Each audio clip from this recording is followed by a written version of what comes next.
Hi everyone, welcome to JR tutorials. I am your friend Rahul Jaiswal. तो दोस्तों, कैसे हो आप सभी लोग? उम्मीद करता हूं आप सभी लोग अच्छे होंगे और आपकी स्टडीज भी बेहतरीन तरीके से चल रही होगी, है कि नहीं? चलो यार, फटाफट से कमेंट करके बताओ। तो होपफुली आप लोगों का जो सेकेंड यूनिट टेस्ट है काफी नजदीक आ चुका होगा। कुछ ही टाइम के बाद फाइनल एग्जाम भी स्टार्ट हो जाएंगे और देखते ही देखते ये आपका 9th स्टैंडर्ड भी मार्च खत्म होते होते आप लोग का 9th भी कंप्लीट हो जाएगा और आप लोग 10th स्टैंडर्ड में आ जाओगे। तो देखो यार, आप जो भी स्टैंडर्ड के बच्चे रहोगे, हमारे चैनल पे आपके लिए सभी टाइप के लेक्चर वीडियोस हमने बना रखे हैं, तो कोई चीज की कमी तो बिल्कुल नहीं होगी। करेक्ट है, सही बात है कि नहीं? तो 6 से लेकर 12 तक के सभी वीडियोस प्रेजेंट है, lecture by lecture videos available है। आपको जो भी पढ़ना यूट्यूब पे डायरेक्ट सर्च करो, हमारे चैनल का नाम डाल के आपको वो टॉपिक देखने मिल जाएगा। ठीक है, तो अभी क्या चल रहा है? अभी आप लोग के लिए जो सरप्राइजिंग और बहुत ही इंटरेस्टिंग चीजें हमने लॉन्च की हुई है, जिसका नाम क्या है? Free of cost revision crash course का सीरीज, जिसका नाम है आरसीसी का सीरीज। ठीक है, ताकि हम आने वाले आपके एग्जाम्स की तैयारी और अच्छी तरीके से रिवीजन करा के कर सके। ठीक है, तो 9th स्टैंडर्ड के लिए आज मैं लेकर आया हूं मैथ्स 2 यानी ज्योमेट्री सब्जेक्ट का एक बेहतरीन चैप्टर का रिवीजन, जो जिसका नाम है क्वाड्रिलेटरल। अब ये क्वाड्रिलेटरल चैप्टर बहुत बड़ा चैप्टर है, तो हम इसको 2 पार्ट में रिवाइज करेंगे। पहला पार्ट आज है, जो कि लेक्चर नंबर 1, जिसमें हम लोग 4 से 5 एग्जांपल्स जो मुझे लगता है इंपॉर्टेंट है, आपके एग्जाम्स में पूछे जा सकते हैं, वो मैं कराने वाला हूं रिवीजन के तौर पर। आप लोग बस इस वीडियो को ध्यान से देखना। एक और लेक्चर लाऊंगा, उसमें ये चैप्टर को भी कंप्लीट कर दूंगा। मैथ्स पार्ट 1 के भी काफी सारे चैप्टर्स आई गेस मैंने अभी तक कई सारे चैप्टर्स के रिवीजन करा दिए हैं, वो भी आप जाके चेकआउट कर सकते हो। ओके, सोशल मीडिया पे कनेक्ट हो जाओ। इंस्टाग्राम पे हमें फॉलो कर सकते हो, हमारा ऑफिशियल चैनल को भी फॉलो कर लो, और ऑफिशियल जो पेज है इंस्टाग्राम का उसको भी फॉलो करो, और मेरे को भी आप फॉलो कर सकते हो। ये आईडी है, लिंक वैसे डिस्क्रिप्शन में दिया हुआ है, और हमारे एप्लीकेशन को डाउनलोड करके रख लेना, उसमें कई सारी चीजें हैं। अभी रिसेंट में हाल ही में मैंने एक हिंदी क्रैश कोर्स को लॉन्च किया हुआ है, तो आपके लिए बहुत बेनिफिशियल है। 10th स्टैंडर्ड के लिए और 9th स्टैंडर्ड के लिए सबसे ज्यादा बेनिफिशियल है, तो आप जाके एक बार चेकआउट कर लेना। काफी कम प्राइस है, आप उसको अफोर्ड कर पाओगे। ठीक है, चलिए शुरुआत करेंगे वीडियो की। तो सबसे पहले हम लोग आज का क्वेश्चन क्या है वो हम लोग नजर डालते हैं। तो पहला क्वेश्चन जो कि आप स्क्रीन के ऊपर देख पा रहे होंगे, इसको हम लोग एक एक करके रीड करेंगे। क्या बोल रहा है? इन्हें पैरेललोग्राम एबीसीडी, मान लो कोई पैरेललोग्राम होगा जिसका नाम होगा एबीसीडी। ए का वैल्यू है 3x + 12, मतलब ए का हमें दे रखा है एंगल ए का वैल्यू, एंगल बी का वैल्यू 2x - 32 डिग्री दिया हुआ है। हमें पूछा है find the value of x। इसमें जो x दिख रहा है आपको, ये 3x + 12 2x - 32, ये जो x है इसका वैल्यू निकालना है, और उसके बाद हमें मेजर निकालना है, find the measure of angle C and angle D। Angle C और एंगल D का वैल्यू निकालना है। तो A और B का तो दिया हुआ है, मतलब इन टर्म्स ऑफ 3x + 12 दिया, लेकिन कुछ तो दिया है, उसके बाद हमें C और D का वैल्यू भी निकालना पड़ेगा। ठीक है, चलो कैसे निकालोगे? तो सबसे पहले तो यार एक पैरेललोग्राम बना लेते हैं। कैसा दिखता है पैरेललोग्राम? लगभग इस प्रकार का दिखता है, कुछ ऐसा दिखता है ना पैरेललोग्राम। मान लो ये हमारे लिए पैरेललोग्राम है। ठीक है, इसका नाम क्या रखेंगे? ए, बी, सी और डी। ए का वैल्यू कितना दिया रखा है? ये एंगल ए दे रखा है 3x + 12 डिग्री। ठीक है, और एंगल बी जो दिया रखा है कितना दिया है? 2x - 32 डिग्री दे रखा है। ये दो चीज हमें पता है, बाकी और कुछ नहीं पता, लेकिन इतना बोल के रखा हुआ है कि ये एक पैरेललोग्राम है। तो हम लोग बोलेंगे कि लेट, क्या बोलेंगे सबसे पहले? Let quadrilateral A B C D is a parallelogram. ये क्या है? एक प्यार से ले लो, पैरेललोग्राम है। और पैरेललोग्राम में हम एक क्या 2-3 कंडीशन जानते हैं। कोई भी पैरेललोग्राम में अपोजिट एंगल्स क्या होते हैं? कॉन्ग्रुएंट होते हैं, यानी अपोजिट एंगल सेम होते हैं। अपोजिट साइड्स जो होते हैं वो सेम लेंथ के होते हैं, और एक दूसरे के बाजू बाजू वाले एंगल, जिसको एडजेसेंट एंगल बोलते हैं, वो क्या होते हैं? सप्लीमेंट्री होते हैं, यानी दोनों को प्लस करके 180 डिग्री आता है। ये 2-3 रूल तो हम लोग को बहुत पहले से पढ़ा है। आपने अगर हमारे लेक्चर्स देखे होंगे, ये चैप्टर जब मैंने पढ़ाया था, लेक्चर वीडियोस की बात कर रहा हूं, ये रिवीजन है और एक लेक्चर वीडियो जो ऑलरेडी मैंने पढ़ा रखा है। अगर आप उसको देखोगे या फिर देख चुके होंगे तो आपको कोई परेशानी नहीं होगी। याद रखना, तो एक रूल हमारा क्या बोलता है कि अगर मैं कोई भी बाजू बाजू के 2 एंगल हमारे पैरेललोग्राम के अंदर को प्लस करूंगा तो वो सप्लीमेंट्री होता है। तो हम लोग क्या लिखेंगे? एक स्टेटमेंट लिखेंगे, वी नो अपोजिट, ये नहीं सॉरी एडजेसेंट की बात हो रही है अभी यहां पे। We know that in a parallelogram adjacent angles are supplementary. Correct है, ये हमको पता है, ये एक बेसिक रूल है। ठीक है, सप्लीमेंट्री होता है। इसका मतलब अगर मैं बात करूं एंगल ए की, इसको थोड़ा ध्यान से देखना, अगर मैं एंगल ए की बात करूं और एंगल बी की बात करूं, इन दोनों को अगर मैं प्लस करूंगा तो कितना आ जाएगा? 180 डिग्री आ जाएगा। एंगल ए का वैल्यू मैं जानता हूं जो कि है 3x + 12, एंगल बी का वैल्यू मुझे पता है 2x - 32, और ये किसके बराबर हो जाएगा? 180 के बराबर हो जाएगा। तो क्या मैं इसको सॉल्व कर सकता हूं? बिल्कुल, ये एक अरिथमेटिक प्रॉब्लम है, सॉल्व कर लो। x वाले को साथ में लाओ, 3x + 2x कितना हो जाएगा? 5x हो जाएगा। ये नंबर को साथ में लो तो 12 माइनस 32, 12 माइनस 32 कितना होता है -20, तो यहाँ पे -20 एंड इज इक्वल टू 180। ठीक है, -20 को उधर भेज दो तो 180 के साथ प्लस हो जाएगा, यानी 5x is equal to 180 plus 20 हो जाएगा। करेक्ट, यहां तक कोई भी परेशानी आप लोग को नहीं हुई होगी। इतना इजी तरीके से ये मतलब क्वेश्चन जो है वो आप लोग देख पा रहे होंगे। ठीक है, फिर यहां पे अगेन 5x तो है is equal to 180 plus 20 is nothing but 200 हो गया। हमें चाहिए x का वैल्यू। करेक्ट, हमें किसका वैल्यू चाहिए दोस्तों, x का। तो therefore x will be equal to what, क्या हो जाएगा x का वैल्यू, ये 5 200 के डिवाइड में चला जाएगा, यानी x is equal to 200 divide by 5। 5 1 5 होता है, 5 4 20 होता है और एक 0, यानी कि x इज इक्वल टू 20। आपका x का वैल्यू 20 आ गया। लेकिन हमें पूछा क्या है वो ध्यान से सुनो, हमें पूछा है find the value of x। तो एक चीज हमने निकाल दिया भैया, एक आंसर हमने निकाल दिया, x का वैल्यू निकाल दिया। फिर वापस क्वेश्चन देखो क्या बोल रहा है, find the measure of angle C and D. हमें ये नहीं पूछा था कि ए बी निकालो, ए बी से कोई मतलब नहीं है, हमको सी और डी निकालना है। ठीक है, लेकिन अगर आप देखोगे इस सी को और इस डी को, यहां पे तो कुछ लिखा ही नहीं है, तो मैं कैसे निकालू सी और डी का वैल्यू। तो मुझे एक चीज पता है, जैसे एक फंडा हमने पैरेललोग्राम का एक प्रॉपर्टी इस्तेमाल किया कि एडजेसेंट एंगल यानी बाजू बाजू के एंगल क्या होते हैं, एक दूसरे को सप्लीमेंट्री होते हैं। वैसे एक और फंडा है कि अपोजिट एंगल जो होता है पैरेललोग्राम में वो कॉन्ग्रुएंट होता है। तो अगर मेरे को एंगल सी निकालना है, देखो ध्यान से देखना, अगर मुझे एंगल सी निकालना है तो अगर मुझे एंगल ए का वैल्यू पता रहेगा तो एंगल ए का जो वैल्यू रहेगा वो एंगल सी के बराबर हो जाएगा, तो डायरेक्ट मिल गया एंगल सी। और अगर मुझे एंगल डी निकालना है तो अगर मुझे एंगल बी का वैल्यू पता रहेगा तो एंगल बी और एंगल डी सेम होंगे। तो मेरे को इन शॉर्ट सी डी निकालने के लिए ए बी निकालना पड़ेगा। तो हम लोग सबसे पहले निकालेंगे एंगल ए। तो एंगल ए कैसे निकालोगे, ध्यान देना, एंगल ए का वैल्यू क्या है हमारे पास, एंगल ए किधर है, देखो एंगल ए का वैल्यू है 3x प्लस 12। तो एंगल ए में जानता हूं 3x प्लस 12 है। ठीक है, x का वैल्यू जानता हूं मैं b से, यानी 3x का वैल्यू 20 डाल दिया प्लस 12 कितना हो जाएगा, सॉल्व कर लो आंसर आ जाएगा। 3 मल्टीप्लाई बाय 2 मतलब 20 कितना होता है, 23 जा 60 प्लस 12, 60 प्लस 12 यानी 72। तो ये आपका आ गया 72 डिग्री। एंगल ए का वैल्यू क्या आ गया, 72 डिग्री आ गया। ठीक है, वैसे ही एंगल बी का वैल्यू क्या निकलेगा, 2x माइनस 32, 2x माइनस 32। तो 2 मल्टीप्लाई बाय x है 20, सॉरी देखो मैं क्या लिख रहा हूं, आपने नोटिस किया मैं क्या लिख रहा हूं, x इज इक्वल टू 40 लिखा है, इधर मैंने x इज इक्वल टू 20 लिख रखा है। गड़बड़ किया था कि नहीं, आप भी सोच रहे होंगे कि सर क्या करा रहे हो, सही है कि नहीं। देखो छोटा मोटा मिस्टेक्स हमसे भी होता है यार, क्यों नहीं होगा, हम भी इंसान ही है। ठीक है, पर हमने सही टाइम पे देख लिया उसको। ठीक है, करेक्ट करते हैं। 40 है ना यार, x इज इक्वल टू 40 आ जाएगा, x इज इक्वल टू 40 आ गया कि नहीं आया, यहां पे भी वही चीज डालो। ठीक है, दैट इज 3 मल्टीप्लाई बाय 40, 4 3 जा 12, 120 प्लस 12 132 आएगा आंसर। कितना आएगा 132, कितना आएगा 132 डिग्री। ठीक है, वैसे यहां पे 2x माइनस 32 x कितना है 40 है minus 32, that will be equal to 42 जा 80, 80 में से अगर मैं 32 को माइनस करूं कितना हो जाएगा 48 हो जाएगा, बराबर 48। तो यहां पे 48 डिग्री। तो हमारे पास एंगल ए आ गया, एंगल बी आ गया, हमको निकालना क्या है एंगल सी एंड डी। तो देयरफॉर हमें पता है in a parallelogram opposite angles are congruent. Opposite angles क्या होते हैं भाई, कॉन्ग्रुएंट होते हैं। ठीक है, तो इसका मतलब एंगल ए किसके बराबर होगा, एंगल सी के बराबर होगा। ठीक है, तो उसके अनुसार क्या हो जाएगा, उसके अनुसार एंगल ए एंगल सी के बराबर है, तो देयरफॉर एंगल सी का जो वैल्यू रहेगा वो एंगल ए के बराबर है। एंगल ए कितना है 132 डिग्री। ठीक है, आ गया एंगल सी का वैल्यू। उसी प्रकार एंगल डी जो है वो किसके बराबर रहेगा, एंगल बी के बराबर रहेगा। ठीक है, एंगल बी के बराबर। तो देयरफॉर एंगल बी कितना है, यहां पे हमने एंगल बी निकाल रखा है 48 डिग्री, तो एंगल डी का वैल्यू आ गया 48, और यही चीज हमें निकालना था। इस तरीके से हमने जो हमारे तीन आंसर, एक्स का वैल्यू 40 डिग्री, ठीक है 40 आया इन शॉर्ट, डिग्री भी नहीं, एंगल सी और एंगल डी का वैल्यू 132 एंड 48 डिग्री, इस प्रकार से हमने इसको निकाल दिया। तो उम्मीद करता हूं कि ये क्वेश्चंस आपको ये बहुत अच्छी तरीके से समझ में आ गए होंगे।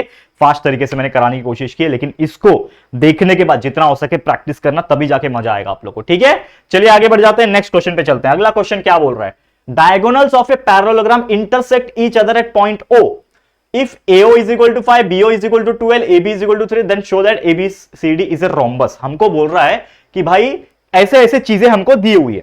ठीक है, क्या बोल रहा है कि हम लोग को ये जो चीजें हैं ना वो हम लोग को दिया हुआ है कि डायगोनल्स जो है पैरेललोग्राम का एक दूसरे को इंटरसेक्ट कर रहा है पॉइंट O के ऊपर। तो सबसे पहले मुझे क्या करना पड़ेगा, दिमाग लगाओ यहां पे, मुझे क्या करना पड़ेगा, पैरेललोग्राम जो है उसको बनाना पड़ेगा, है कि नहीं दोस्तों? ध्यान से सुनो इस चीज को, हम लोग को क्या करना पड़ेगा, इस चीज को बनाना पड़ेगा। चलो फटाफट से बनाते हैं हम लोग, क्वेश्चन चेक कर लेते हैं हम लोग एक बार, बराबर है कि नहीं। ओके, एओ वाला है ना, हाँ ये क्वेश्चन हमने बराबर किया है, करेक्ट है, कोई प्रॉब्लम नहीं है। यहां पे हम लोग बढ़ जाते हैं, चलो हाँ क्वेश्चन बराबर है। देखो सबसे पहले हम लोग को ले लेना है एक पैरेललोग्राम, जो कि मेरे हिसाब से अंदाजा के हिसाब से मैं बना लेता हूं। ये मान लो ये मेरे पास पैरेललोग्राम है, ऐसे दिखता है कुछ पैरेललोग्राम।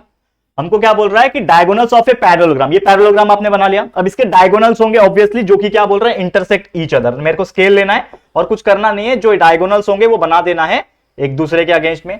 और जैसा क्वेश्चन में बोल रहा है कि ये दोनों एक दूसरे को इंटरसेक्ट कर रहे हैं, कौन से पॉइंट पे कर रहे हैं, पॉइंट ओ। मतलब ये वाला जो पॉइंट है वो क्या है आपके लिए, पॉइंट ओ बन गया। क्वेश्चन ये बोल रहा है कि if AO is equal to 5, तो सबसे पहले तो मुझे कुछ बनाना पड़ेगा कि भाई एबीसीडी मेरा रोम्बस होगा। तो मान लो ये ए होगा, ये बी होगा, ये सी होगा, ये डी होगा। तो मेरा एबीसीडी क्या है, रोम्बस बन गया। मतलब quadrilateral A B C D is a rhombus, ये हमारे लिए रोम्बस है, ऐसा क्वेश्चन में बोल रखा है। नाम नहीं दिया था लेकिन हमने अपने हिसाब से रख लिया।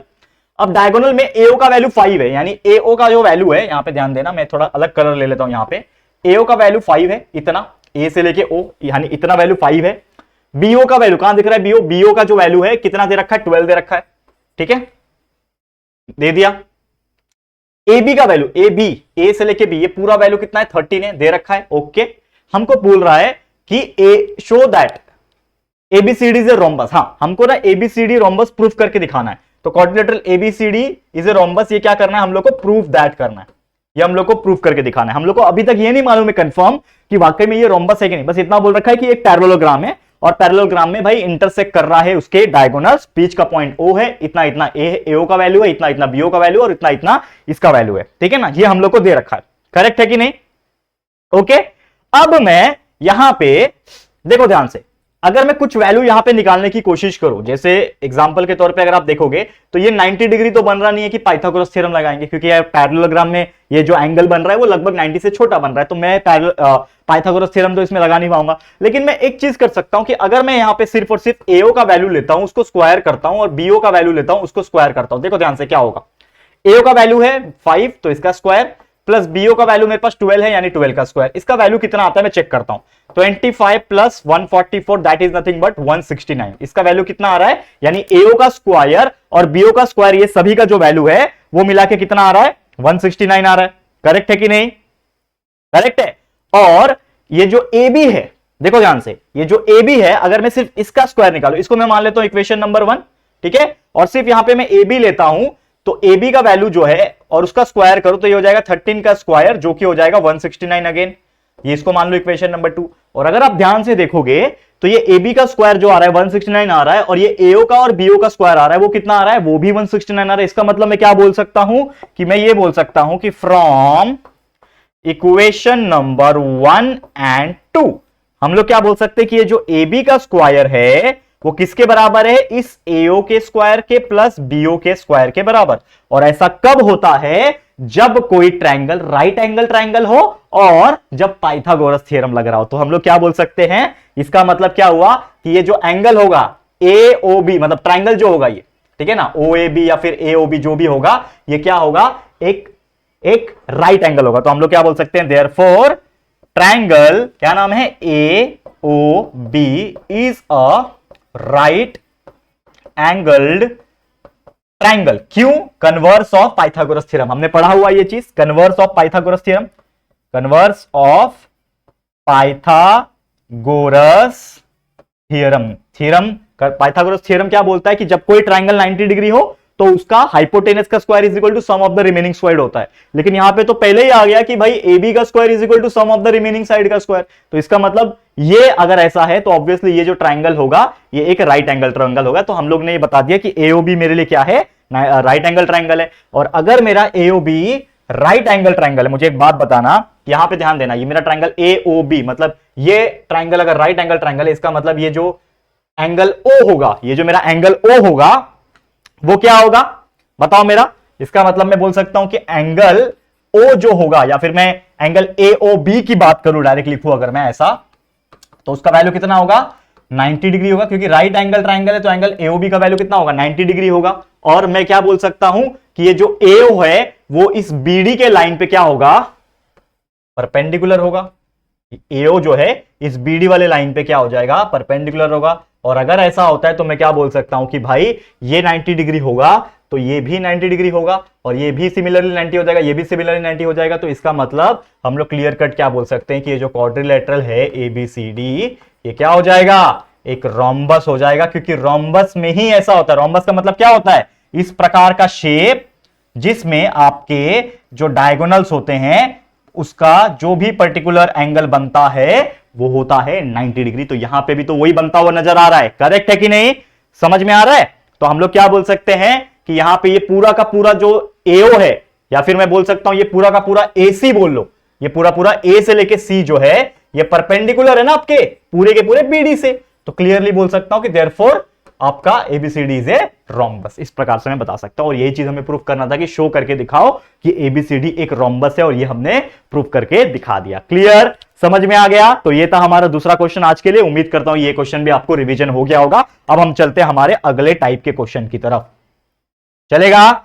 चले हम लोग नेक्स्ट क्वेश्चन की तरफ। चलो अगला क्वेश्चन क्या बोलता है, देखो इसको समझो। कलर में येलो ले लेता हूं, देखो ध्यान से क्या बोल रहा है। एक फिगर है PQRS दिख रहा है आपको, ये भी पैरेललोग्राम है PQRS, ठीक है। इस पैरेललोग्राम के अंदर एक और छोटा सा पैरेललोग्राम दे रखा है, क्लियर है। देखो PQRS और ABCR ये दोनों क्या है, पैरेललोग्राम है। एंगल P का वैल्यू 110 डिग्री दे रखा है। Find measures of all angle, मतलब A का, B का, C का और R का, यानी कि इस छोटे वाले पैरेललोग्राम का हम लोग को सभी एंगल्स का वैल्यू निकालना है। लेकिन कैसे निकालोगे, सवाल ये उठता है, ठीक है। तो सबसे पहले कुछ चीजें जो हम लोग को करनी है, ठीक है, वो हम लोग ध्यान देंगे। अब मुझे बताओ हम लोग को पैरेललोग्राम का क्या क्या कंसेप्ट पता है। अगर आप देखो, दिमाग लगाओ, देखो बाकी ना इसमें कुछ करने की जरूरत नहीं है दोस्तों। पैरेललोग्राम दिख गया, तीन फंडा याद आता है। एक फंडा यह है कि एक दूसरे के बाजू बाजू वाले साइड सप्लीमेंट्री होते हैं, यानी प्लस करके 180 आता है।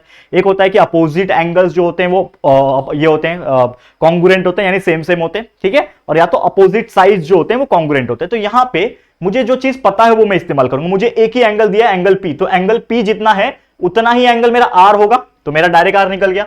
मुझे पता है कि इन अ पैरेललोग्राम, या फिर ऐसा लिख सकते हो डायरेक्टली आप, in a parallelogram opposite angles are supplementary। Opposite angle क्या होते हैं, सप्लीमेंट्री होते हैं, है कि नहीं, होते कि नहीं होते। तो इसके हिसाब से मैं क्या बोल सकता हूं कि एंगल P जो होगा वो एंगल R के कॉन्ग्रुएंट हो जाएगा। तो देयरफॉर एंगल P मेरा कितना है, 110 है, तो एंगल R भी कितना हो जाएगा, 110 डिग्री। एक एंगल मिल गया मुझे, ठीक है ना। हम लोग को चार एंगल निकालने हैं ना, ABCR के एंगल निकालने हैं। तो ABCR के में से R निकल गया मेरा, तो एंगल R का काम खत्म, जो कि आ गया 110 डिग्री, खत्म, 110 डिग्री आ गया। ओके, अब एंगल R मेरे को निकल गया है, ठीक है। ये एंगल R मेरे को निकल गया है। एंगल जो पहला वाला था, जो एंगल P था, वो मुझे पहले से ही पता है, ठीक है ना, ठीक है कि नहीं। अब यहां पे एक चीज मुझे पता है कि मेरे को बाकी S या फिर Q, ये जो एंगल दिख रहे हैं ना, इससे मुझे मतलब नहीं है। क्यों मतलब नहीं है, क्योंकि हमें जो क्वेश्चन पूछा है वो क्वेश्चन क्या पूछता है वो ज्यादा इंपॉर्टेंट है।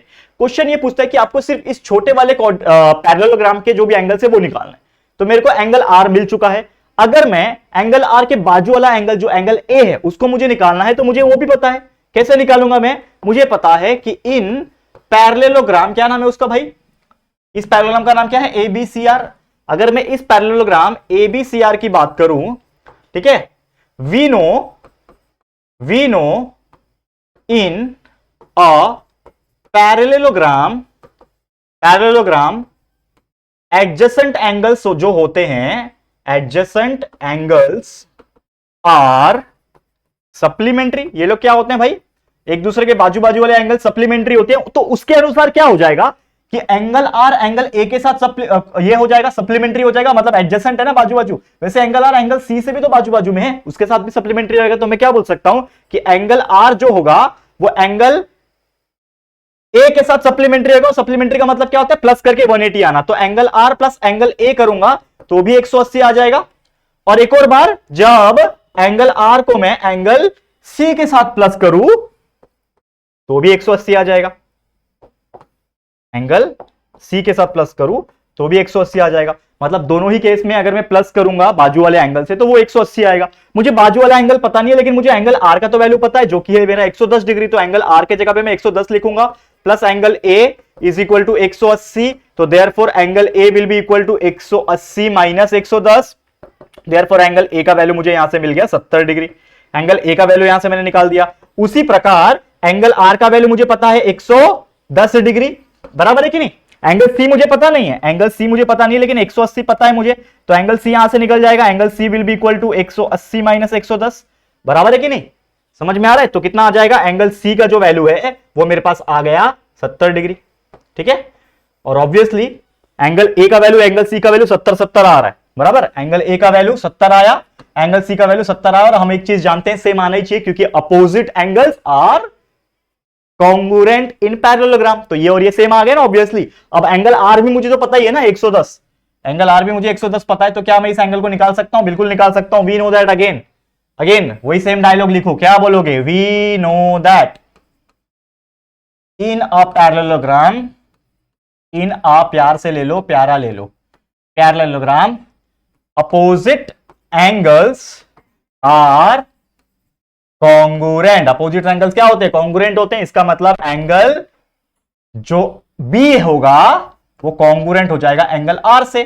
तो angle B will be equal to angle R, angle R 110 degree, आ गया आंसर। तो इस तरीके से जो क्वेश्चन हमें पूछा था कि भाई आप निकालो एंगल ए, मतलब एंगल्स ऑफ क्वाड्रिलेटरल या फिर पैरेललोग्राम एबीसीआर का वैल्यू निकाला, तो हमने निकाल लिया भाई A B C and R किधर है, हाँ आर तो पहले से निकाल रखा है। तो ये चारों एंगल हमने आराम से निकाल दिया, कोई दिक्कत कोई भी परेशानी यहां तक नहीं हुई होगी। ठीक है, क्लियर है दोस्तों। तो उम्मीद कर रहा हूं कि ये क्वेश्चन आपको समझ में आ गया होगा। देखो ऐसे क्वेश्चंस एग्जाम में पूछते हैं, थोड़ा सा कंफ्यूजिंग होता है, लेकिन जैसे मैंने बोला कि यार कोई दिक्कत नहीं आता, बस आपका कंसेप्ट अगर स्ट्रांग है तो you can solve this type of example very easily, आप कर पाओगे, कोई दिक्कत नहीं आएगी। ठीक है, समझ में आ गया। आगे बढ़े हम लोग, और एक क्वेश्चन ले ले आज के लिए। चलो, और एक क्वेश्चन क्या है, समझो इसको। क्या बोल रहा है कि using the opposite angle test for parallelogram, parallelogram है उसका अपोजिट एंगल टेस्ट लेना है। Prove that every rectangle is a parallelogram. कोई भी रेक्टेंगल पैरेललोग्राम होता है, ऐसा हमें प्रूफ करना है। तो सबसे पहले एक मैं रेक्टेंगल ले लूंगा, मान लो ये मेरे लिए रेक्टेंगल है, इसका नाम मैं रख लेता हूं एबीसीडी। ठीक है, मैं मान लेता हूं यहां पे let quadrilateral ABCD is a rectangle. ये मेरे लिए क्या है, एक रेक्टेंगल है। क्वाड्रिलेटरल एबीसीडी मेरे लिए रेक्टेंगल है, समझ में आ गया। अब ये मुझे पता है रेक्टेंगल है, लेकिन हम लोग को एक चीज पता है कि रेक्टेंगल में जो एंगल होता है वो 90 डिग्री का होता है। तो मैं क्या बोल सकता हूं कि वी नो दैट कि इसमें जो एंगल ए होगा, ठीक है, इज इक्वल टू 90 डिग्री होगा, और एंगल जो बी होगा, ठीक है, या फिर मैं पूरा ऐसा एक ही साथ लिख सकता हूं क्या, देखो ऐसा, angle A, angle B, angle C और एंगल डी, चारों क्या है 90 डिग्री है। तो मैं ऐसा लिख सकता हूं कि angle A is congruent to angle, ये एंगल ए एंगल सी को कॉन्ग्रुएंट है, ऐसा लिख सकता हूं इक्वेशन नंबर 1। और एंगल बी मेरा कॉन्ग्रुएंट है एंगल डी के साथ, इक्वेशन नंबर 2। और यहां पे हम लोग देख सकते हैं कि ए सी के साथ अगर कॉन्ग्रुएंट है, ए वाला एंगल सी के साथ कॉन्ग्रुएंट है, इसका मतलब क्या है, अपोजिट एंगल है ये। और एंगल बी मेरा एंगल डी के साथ कॉन्ग्रुएंट है, तो ये भी अपोजिट एंगल है। तो मैं क्या बोल सकता हूं, देयरफॉर कि ये जो मेरा क्वाड्रिलेटरल होगा A B C D is a parallelogram. ये पैरेललोग्राम होगा। क्यों पैरेललोग्राम होगा, रीजन कौन बताएगा, बिकॉज रीजन ये है, क्या रीजन है कि वी नो दैट, रीजन लिखो यहां पे, रीजन क्या है, इसके आगे लिखना रीजन। तो रीजन ये है because we know that in a parallelogram opposite angles are congruent। तो अगर किसी भी केस में अपोजिट एंगल अगर कॉन्ग्रुएंट है, जैसे यहां पे ए सी के साथ कॉन्ग्रुएंट है और बी डी के साथ कॉन्ग्रुएंट है, मतलब वो जो क्वाड्रिलेटरल होगा ऑटोमेटिकली क्या होगा, वो एक पैरेललोग्राम होगा। और रीजन अगर आपको पूछेगा तो आप ऐसे ही बता सकते हो, क्योंकि इसमें अपोजिट साइड्स भी एक दूसरे को कॉन्ग्रुएंट करेंगे, तो आप इस तरीके से बता सकते हो, ये उसका प्रूफ हो जाएगा। क्लियर, समझ में आ गया दोस्तों। बहुत ईजी होता है, मतलब ऐसे टाइप के एग्जांपल्स बस दुआ करो एग्जाम में आ जाए तो आप लोग आराम से ऐसे क्वेश्चंस को सॉल्व कर सकते हो। ठीक है, क्लियर है, आगे बढ़ जाएं, चलें, ओके। ये हो गया हमारा कितना, फोर्थ एग्जांपल हो गया। एक और ले लेता हूं, चलो थोड़ा सा टाइम है हमारे पास, थोड़ा सा मैं एक एग्जांपल और लेना चाहूंगा। क्या है ये एग्जांपल, चलो इसको समझते हैं हम लोग। देखो ध्यान देना, क्या बोल रहा है, एक फिगर है, इसमें points P Q R S दिए हुए, कहां दिख रहा है, ये पी, ठीक है, ये वाला, this is P, this is Q, this is R, this is S. ये एक फिगर है, ऑब्वियसली एक पैरेललोग्राम होगा एबीसीडी नाम का, उसके अंदर भी पॉइंट्स दिए हुए हैं और वो भी आपस में कनेक्टेड है, ठीक है। सच दैट एपी का वैल्यू पी क्यू के बराबर है, क्या दे रखा है, लिख लो इसको, क्या बोल रखा है कि AP is equal to B Q. देखो ध्यान से, एपी किधर है, ये एपी का लाइन है यहां, ये बी क्यू के बराबर है यहां, ठीक है। चलो ये सी आर के भी बराबर हो जाएगा, सी आर किधर है, अच्छा ये वाला, और ये एस डी डी एस इसके बराबर है। अच्छा तो येलो वाला जो पार्ट है ये सब बराबर है। प्रूफ करना है कि ये जो अंदर वाला लाइन जो है पी क्यू आर एस, ये अंदर वाला जो है वो एक पैरेललोग्राम है, ऐसा प्रूफ करके हम लोग को दिखाना है, ठीक है। तो चलो प्रूफ करेंगे सबसे पहले, ठीक है। हमको एक चीज दिया हुआ है, इसको हटाओ पहले। मुझे एक चीज पता है कि ये जो पी क्यू आर एस है एक पैरेललोग्राम है, माफ करना, ये एबीसीडी जो है एक पैरेललोग्राम है, ठीक है ना। ये तो हम लोग को पता ही है ना कि if points P Q R S R on the sides of a parallelogram, मतलब बोल के रखा है कि एक पैरेललोग्राम के साइड पे, तो मतलब इसका मतलब मेरा ए बी सी डी जो पहले से दे रखा है वो एक पैरेललोग्राम है। तो हम लोग क्या बोल सकते हैं कि we know that A B C D is a, प्यारा ले लो, प्यार से ले लो, ग्राम, ये पैरेललोग्राम है। अब ये पैरेललोग्राम है, इसका मतलब क्या होगा कि इसमें मैं वो फंडा लगा सकता हूं, प्रॉपर्टी मेरा अपोजिट एंगल्स कॉन्ग्रुएंट होते हैं, एडजेसेंट एंगल सप्लीमेंट्री होते हैं, वो फंडा लगा सकता हूं।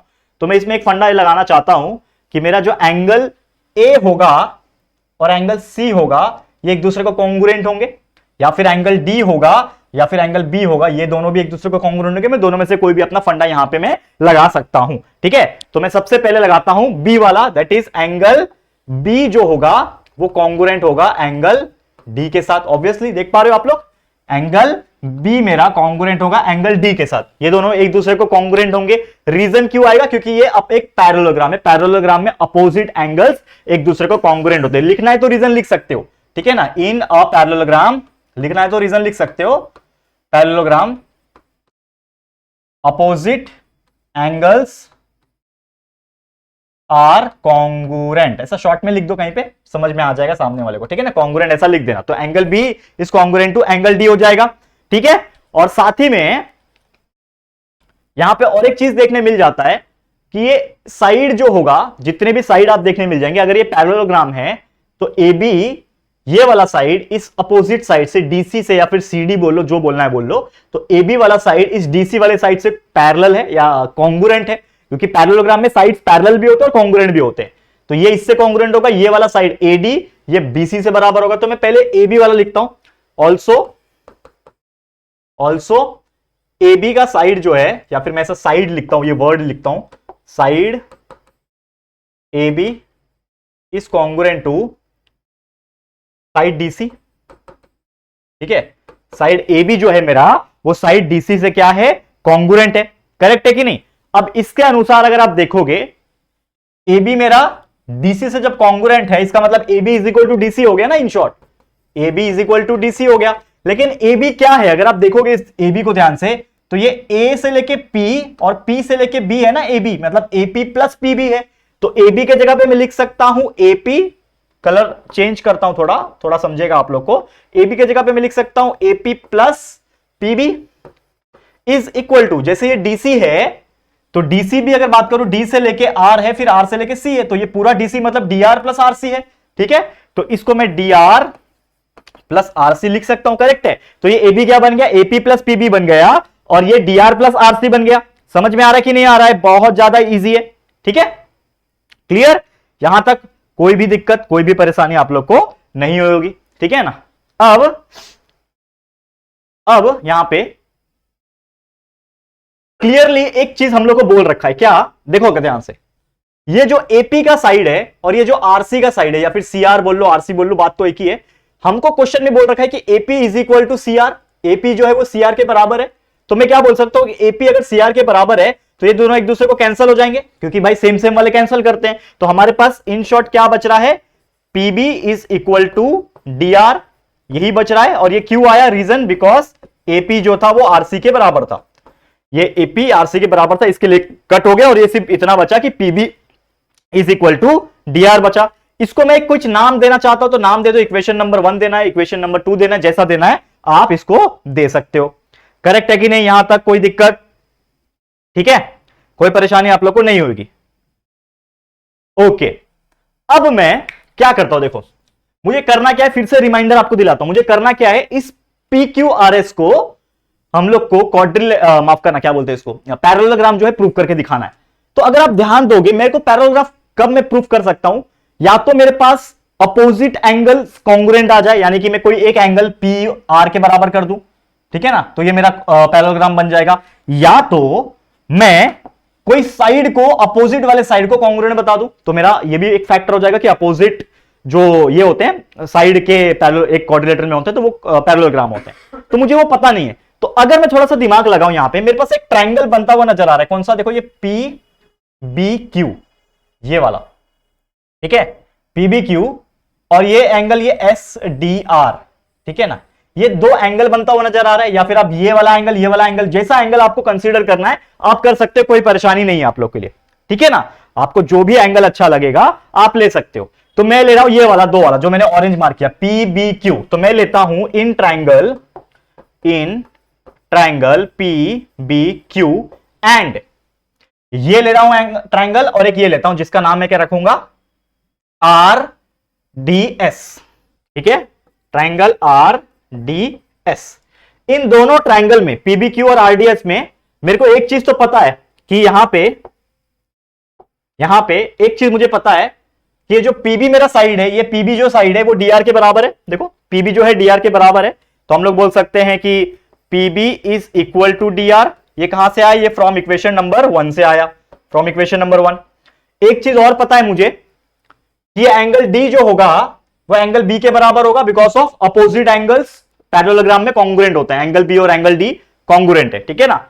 इसको चाहे आप तो इक्वेशन नंबर 2 नाम दे दो, इसको इक्वेशन नंबर 1 नाम दे दो, ऐसा, ये इक्वेशन 2 से आया। एक और मैं बोल सकता हूं कि angle B is congruent to angle D, ये कहां से आया, फ्रॉम 1 से आया, ठीक है ना, ये कहां से आया, फ्रॉम 1 से आया। और एक और चीज है मेरे पास कि ये जो इस ट्रायंगल में जो HD का पार्ट दिख रहा है और ये ट्रायंगल में BQ का पार्ट दिख रहा है, तो SD यानी DS और BQ ये दोनों भी तो एक दूसरे को कॉन्ग्रुएंट है। तो मैं क्या बोल सकता हूं, मेरा जो BQ है इज कॉन्ग्रुएंट टू या फिर इक्वल टू इस BQ कॉन्ग्रुएंट टू HD या फिर DS, ठीक है ना, SD बोलो DS बोलो, जो बोलना है बोल लो, ठीक है ना। ये तो हमारा गिवन में ही दिया हुआ था, क्वेश्चन में ही दिया हुआ है। तो इससे आप एक चीज क्या पता चला, इससे आपको क्या पता चला कि एक साइड मेरा कॉन्ग्रुएंट है, एक एंगल कॉन्ग्रुएंट है और एक साइड कॉन्ग्रुएंट है। तो साइड एंगल साइड, तो मैं क्या बोल सकता हूं भाई, यहां पे ध्यान से देखना, जो हमने पूरा कंसेप्ट पढ़ा हुआ है इसके पहले, मैं क्या बोल सकता हूं कि ये दोनों ट्रायंगल जो होंगे, ये दोनों एक दूसरे को क्या होंगे, कॉन्ग्रुएंट होंगे, या फिर इन शॉर्ट सिमिलर होंगे। करेक्ट है, समझ में आ रहा है? मतलब मैं क्या बोल सकता हूं कि जो मेरा ट्रायंगल, जो मेरा PBQ हो और RDS है, ये दोनों एक दूसरे को क्या हो जाएंगे, कॉन्ग्रुएंट हो जाएंगे। तो देयरफॉर मैं क्या बोल सकता हूं कि triangle PBQ is congruent to triangle RDS। कैसे हुआ, by side angle side test, ठीक है, SAS, ये साइड, ये एंगल, ये साइड। तो हम लोग का ये पता चल गया कि triangle BPQ is equal to triangle RDS। और जब मेरे को पता चला कि ये मेरा जो ऑरेंज वाला जो मैंने हिस्सा कर रखा है, ये जो ट्रायंगल BPQ है ये RDS के बराबर है, तो मैं इससे एक चीज साबित कर सकता हूं। क्या बताओ क्या, कि मेरा ये जो साइड होगा SR नाम का और ये PQ नाम का, वो भी क्या होंगे, एक दूसरे को कॉन्ग्रुएंट होंगे। तो मैं क्या बोल सकता हूं, देयरफॉर साइड SR, या फिर साइड लिखने की भी जरूरत नहीं, डायरेक्ट लिखो, कोई परेशानी नहीं है, डायरेक्ट लिख दो कि SR will be equal to, यानी ये SR वाला लाइन इज इक्वल टू इस PQ वाला लाइन, ठीक है, इज इक्वल टू PQ वाला लाइन। कहां से आया, corresponding sides of congruent triangle, CSCT। जब भी कोई दो ट्रायंगल कॉन्ग्रुएंट हो जाते हैं तो उसके हर साइड एक दूसरे को कॉन्ग्रुएंट होते हैं। तो ये साइड तो पहले से कॉन्ग्रुएंट है, ये साइड तो पहले से कॉन्ग्रुएंट है, बस ये भी हमने बता दिया कि ये साइड एंड ये साइड भी एक दूसरे को कॉन्ग्रुएंट है। तो SR जो होगा PQ के बराबर होगा, ठीक है, SR मेरा PQ के बराबर हो गया। अब देखो, जैसे मैंने आपको बताया था कि पैरेललोग्राम कब साबित होता है, जब अपोजिट कोई दो साइड हमने प्रूफ करके दिखा दिया कि वो एक दूसरे को कॉन्ग्रुएंट। तो हमने बता दिया कि SR जो है वो PQ के कॉन्ग्रुएंट है, ठीक है ना, SR जो है वो PQ के कॉन्ग्रुएंट है। उसी प्रकार सिमिलरली आप बता सकते हो, सिमिलरली आप ऐसे सॉल्व करते जाओगे तो आपको भी पता चलेगा कि जो मेरा PS होगा, PS जो होगा ये भी मेरा PS जो होगा ये भी मेरा क्यू आर या फिर आर क्यू से कॉन्ग्रुएंट हो जाएगा, corresponding sides of congruent triangle से, ठीक है, सिमिलरली हो जाएगा, मतलब सेम प्रोसीजर अगर हम फॉलो करके इसमें जाते हैं तो वो कॉन्ग्रुएंट बन जाएगा। तो इसके हिसाब से हम लोग क्या बोल सकते हैं, देयरफॉर ये जो मेरा क्वाड्रिलेटरल है जिसका नाम क्या है पी क्यू आर एस, ये क्या है, is a parallelogram, is a parallelogram. क्यों, रीजन क्या आएगा, रीजन ये आएगा कि in a parallelogram, in a parallelogram opposite sides are congruent. Opposite sides अगर कॉन्ग्रुएंट है दोनों के दोनों, तो आप बोल सकते हो कि वो जो एक क्वाड्रिलेटरल जो है वो एक पैरेललोग्राम है। तो हमने प्रूफ करके दिखा दिया कि भैया मेरा पीक्यूआरएस जो है वो एक पैरेललोग्राम है। तो इस तरीके से ऐसे जो प्रूफ दैट वाले क्वेश्चंस आते हैं बहुत इंपॉर्टेंट होते हैं, थोड़े से टफ होते हैं, लेकिन आप प्रैक्टिस कर लोगे तो ये बहुत ईजी लगेगा आप लोगों को, ट्रस्ट मी, ठीक है। तो इसी के साथ हम बोल सकते हैं कि ये पूरा का पूरा एंटायर जो हमारा बोल सकते हैं एक टॉपिक था जो हमने कंप्लीट करा दिया, मतलब एक तरीके से रिवीजन करा दिया जो हमने आपको बताया। लेकिन और भी कुछ टॉपिक्स रह गए हैं जो हमें रिवाइज कराने बाकी है, तो उसको हम लोग नेक्स्ट लेक्चर में करेंगे। जैसा कि आप देख सकते हो बड़ा वीडियो भी बन रहा है, तो हम लोग नेक्स्ट लेक्चर में रिवाइज करेंगे। 2-3-4 क्वेश्चंस और रह जाएंगे, उसको हम लोग नेक्स्ट लेक्चर में आएंगे। लेकिन उम्मीद करता हूं ये जो लेक्चर मैंने आपको दिया रिवीजन का, ये आपको बहुत अच्छा लगा होगा और बहुत सारे कंसेप्ट आपके दोबारा से रिवाइज हुए होंगे, ठीक है, समझ में आ गया। तो चलो आज के लिए इतना। ये वीडियो आपको कैसा लगा है, हमारी मेहनत एफर्ट्स कैसे लग रही है, जरूर से हमें कमेंट करके बताना। वीडियो पसंद आया है तो प्लीज लाइक करना, शेयर करना अपने सभी दोस्तों के साथ, और फर्स्ट टाइम आए हो चैनल पे तो फटाफट से हमारे चैनल को सब्सक्राइब भी कर देना, ठीक है दोस्तों। तो चलो जल्दी मिलेंगे फिर एक और न्यू वीडियो में, तब तक के लिए thank you and good bye.